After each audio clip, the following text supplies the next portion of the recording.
Hi there, it's Sunita here, and you know what? This is an intro to print, okay? Print is obviously one of my backgrounds too, and I absolutely love print.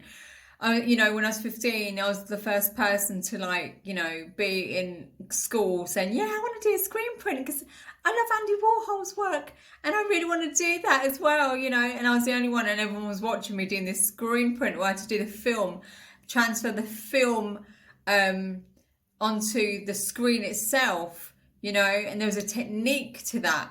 And then obviously get the squeegee and ink up, frame up my screen and put the masking tape down to make sure the ink wouldn't bleed, right? And then pulling that squeegee with the ink coming down, and you're absolutely cacking yourself because you want to make sure that, you know, you do your trial and it looks good. And then I do it again and I do it on the proper piece of pink paper or card even, and I'm pulling it down going, oh my God, is this going to work? And you know, the round of applause that you get when it does work is like quite amazing, right? So yeah, screen print was like one of my first ever techniques that I ever used in printing. And I think that will never die. I don't think screen print will ever die because we use it for t-shirts as well. I mean, things have changed now and stuff, but if you like litho printing as well, you know, you've got, I love litho printing, okay? And then you've got obviously your screen print, you've got your lino print, you've got your 2-color jobs, your 4-color jobs. So you're looking at the Heidelberg press, you're looking at the 4-color jobs with the Fuji, and then you're looking at your plate and press, which was like, if you look in history, plate and press was the first ever print style that you could do. It was a heavy plate, and I used to love playing with that.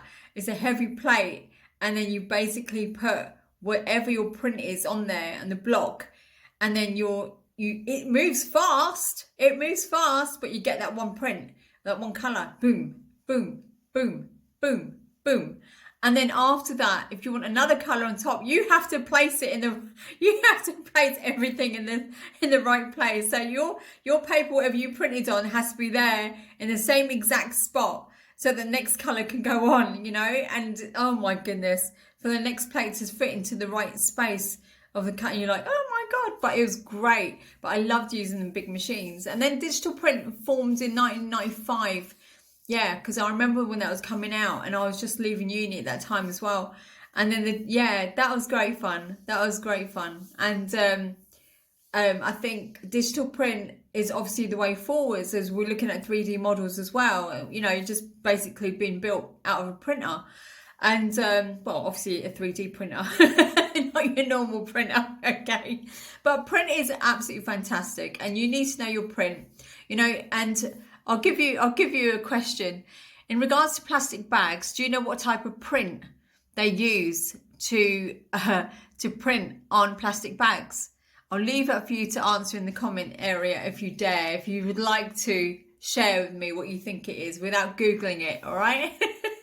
But just imagine on your print, if you look at your plastic bags, you can see around the edges, there's a lot of dots around the edges of that actual print.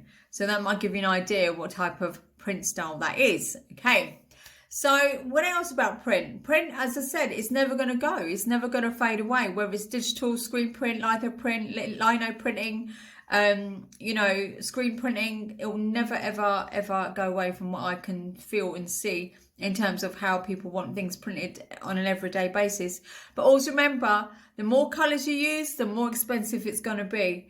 And I'll see you in the next video. And check out the shorts, because there's some information as to how to become or work in the graphics, the fashion, and the print world.